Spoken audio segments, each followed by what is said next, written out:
Have you ever sat there and thought, man, I need to read more books? Maybe you went to a few friends at your local church and said, hey, want to start a book club? Let's all read Mere Christianity by C.S. Lewis. So you all pick that book, you're excited to start. A few weeks later, you're planning on having your first meeting. And let's be honest, half the people haven't even started the book. The other half aren't even showing up because they're too busy. And then you say, well, we're all busy. Let's just catch up next time. And then the next meeting comes around. There's no real plan to have it. It just falls by the wayside. There's no next time. The book club kind of organically disbands at this point. And that's the history of that. Why does this happen? Why is staying on track as Christians, as Reformed Christian men in particular, so difficult? Why don't we get through books that we want to? We say we want to get through them, but we just don't. Well, I'm going to go through 5 reasons in this video why I think that happens and what we can do about it so that we're reading more, we're reading deeper, and we're growing in wisdom to the glory of God. Now, if you're new here, my name's Aidan Russell. I am the host of Reformation Book Club. On this YouTube channel, I help Reformed Christian men build better reading habits and deepen their wisdom to the glory of God. If you are wanting to develop better reading habits, I'd recommend you sign up for my free 5-day Reformed Read Challenge. I'm going to send you 5 emails over 5 days, get you picking better books, get you building a daily reading habit, and get you actually in a book of your choice, right? But let's dive into those 5 reasons I was talking about. The first reason that book clubs at churches, generally speaking, don't work and don't stick around is that they assume a big thing. And that assumption is that you're just going to find time to read the book, right? If we say we're going to get a chapter done this week or this month, they assume you'll just make it work. The accountability is there because, yep, there's other men or other people in your congregation you're planning on reading with, but that in itself is not enough. You need more than just mere accountability. You actually need to build a reading habit in your life to make sure you're sticking to the goals you set. Now, most people don't do this. They do just assume, I'll get motivated, kind of like a deadline. If you remember back to high school or university or college or whatever it is, there's a deadline, I'll get it done by then. The reality is that there's not enough power behind that. It's just too casual for most people. So what you need to do is actually build a habit into your daily routine to make sure you're actually reading a book. The other problem with just finding time to read the book is it's often squeezed in, if at all, right before you're meeting again at the next book club. So it doesn't really grow your knowledge and wisdom. It's kind of just, get it done, tick the box next. That doesn't really meet the need of the book club existing in the first place.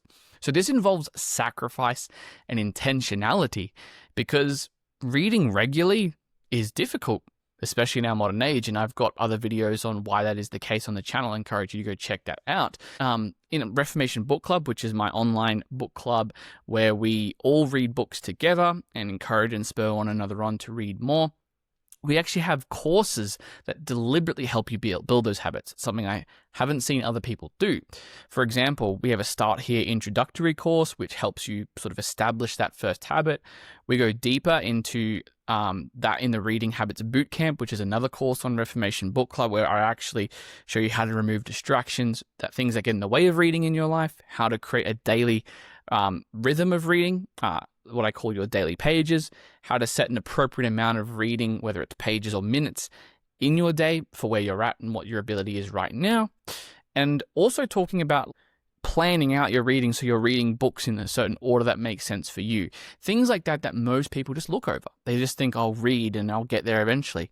You need a plan and you need habits. You need to be taking your book with you when you go places so you can actually read those sorts of things. So that's how we've been able to counteract that assumption of, you'll just find time to read in Reformation Book Club by actually having a course, a system that builds and helps you build those habits for yourself. Right? But you might be asking, well, what actually constitutes a good reading habit? Should I be reading every day? Is there an objective level of reading that's good or bad? Which leads us on to point 2 of why I think most church or Christian book clubs fail, is that they often move so slow it's easy just to put off and forget. I've been a part of book clubs that read one chapter every 2 weeks. Now, for most people, that might seem like a reasonable goal. It's so low, you can't say no, right?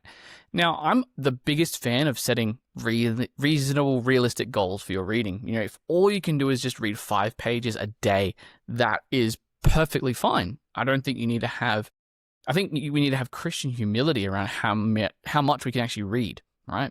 People think, oh, I want to start reading. I'm going to read 100 pages a day and smash all these books out. That's not how it goes.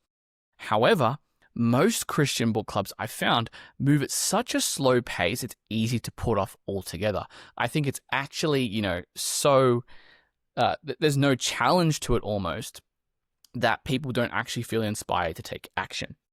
And so you need a balance fast enough to be able to actually engage in it regularly, but also a slowness of pace so that you're reading, just plodding along consistently, not at a point that's stressing you out, not at a point that's unrealistic and causing issues in other areas of your life. Most book clubs do not nail this. They tend to be on the slow side, and that is not good because, again, you're not engaging with the literature you're planning on reading enough for it to actually sink into your mind. Again, this is going to look different for everybody, and I'm going to get into that in point 3, but you need, things like regular catch-ups to discuss the books you're reading. In Reformation Book Club, we have weekly progress check-ins where everyone posts what they're reading each week. They sort of review at the end of the week what they've read. Maybe if they finish a book, they'll do a quick book review, and that allows them to keep in touch with their consistent weekly reading habits. They're getting through half a book, a quarter of a book, a full book, 2 books every week, again, depending on where they're at. And having those weekly check-ins really helps because you're just moving at this slow but steady pace. And I think that's what's missing in a lot of book clubs. Often they'll meet once a month, maybe once every 2 weeks, and that often just isn't enough. So I mentioned and I alluded to this a little bit earlier though, what constitutes a good pace of reading? Well, that's problem number 3. Book clubs don't tend to cater to different people's reading abilities. They say we're all going to read this chapter, and that's why they tend to go for the lowest common denominator, something everyone can attain to. Now, this is nice in theory, but it doesn't work as a regular reading rhythm because people who want to read faster don't get the chance to, and people who want to read slower, they are the bar is set so low, like I said in the last point, that even they aren't challenged enough. A good analogy here. I've got 2 guys, Jake and Mark, right? Jake, both members of the same local church, right? Jake can only read 5 pages a day. He's a busy mechanic, doesn't get a lot of time. 5 pages a day on his lunch break is all he can commit to reading of a book. Whereas Mark is a more experienced reader. He's an academic, so he reads a lot for work as well. So 50 pages a day, rather, is pretty normal for him, right? You can't expect these 2 guys to go at the same pace, and that's not a fair way to go about it. Now, you might say, oh, well, Mark can just read it more on top of the book club. That's fine. The issue with that is the lack of unity, because then Mark's going to kind of just go off and do his own thing separate to the book club, whereas ideally everything happens in the context of the book club. The main aim of a Christian book club is to create a culture of reading in a church, in a Christian community, right? That doesn't happen if people just kind of go off and do their own thing. So that you have to create a culture, and that's why the book club needs to cater for people with different reading abilities. At the same time, though, there is definitely some benefit to having times where everyone's reading the same book at sort of roughly the same pace. It does challenge the people who are a bit slower, and it does give the people who read a bit faster a bit of a break. The way we do that in Reformation Book Club is we read 1 book on the first week of the month, normally quite a short book like a Puritan work or something like that. That again challenges the slower people and gives a bit of a break to the faster readers in the group. And it also is really cool just to all come together, read a simple book. The Puritans, whether you call them simple or not. By simple in this case, I mean short, because the Puritans probably aren't simple by any stretch of the imagination. But it just creates a sense of unity. And that way, the other weeks in the month, people are free to choose their own book, but still participate. We still discuss our reading every single week. We still meet every week. And even if one person's reading the Puritans, one person's reading something about eschatology, someone's reading something about, Critique of Theonomy is a recent example of something someone was reading in the book. Someone was reading some fiction. We can all bring insights and just chat about what we're reading, and it really creates a rich conversation. Sometimes we go on great tangents and really dive deep into something, which is awesome. But you might be wondering, okay, Aidan, these first 3 points is really about making time for reading, reading enough in our lives. But I don't even know what I'm supposed to read in a book club. Sometimes the book clubs I've been a part of just kind of pick a book and we just kind of go for it. But what if I wanted to read multiple books, or what if I wanted to read a different book? And this kind of touches on point 4 of the problems I see in church book clubs when they're made, is that you often can't read anything else. If you don't have much ability to read in the week, and all you can do is stick to the one book that has been set, and you don't really feel motivated for a particular reason to read that book, your reading time just goes into that book you're not excited about, and you don't feel free to kind of go off and do your own thing. You just have to do what everyone else is doing. In Reformation Book Club, we actually have deliberately structured it so that there's no set books for most of the time. You set your own reading plan. You set your own pace, you set the own order of the books. We just provide all the resources for you to create that on your own. And then we just do that one short book at the first week of the month, and that's it. That way, it gives you the freedom to choose and know what you want to read. We equip you with the questions to ask yourself, should I really be reading, this particular, systematic theology now, or maybe should I start something a bit lighter? Or am I reading too many modern books? Do I need to read some older books? Or should I read something to break up my reading because I'm kind of getting a bit stagnant with the types of books I'm reading currently? So there's intentionality behind what books you're choosing that makes sense for where you are at right now. And that's the way we do it in Reformation Book Club. Now, lastly, number 5, we probably need to talk about the biggest reason I find Christian book clubs fail. And that is there's no incentive and there's no commitment device. Let's be honest, back to the intro of this video, I talked about why I think, people have good intentions when they want to start a church book club. They say, yeah, let's all read this book, let's all read more, and it's just words because people like the idea, but they don't actually, the rubber doesn't meet the road, I guess you could say. Everyone gets too busy, and that's often the first thing to fall by the wayside. Everyone's already got small groups or, other things which, pose their own challenges in the modern church landscape, which is a separate video topic, I'm sure. But the reality is there's no commitment. Anyone can just say it. I'm going to be part of this book club. Oh, I don't because I'm too busy now. There's no commitment device.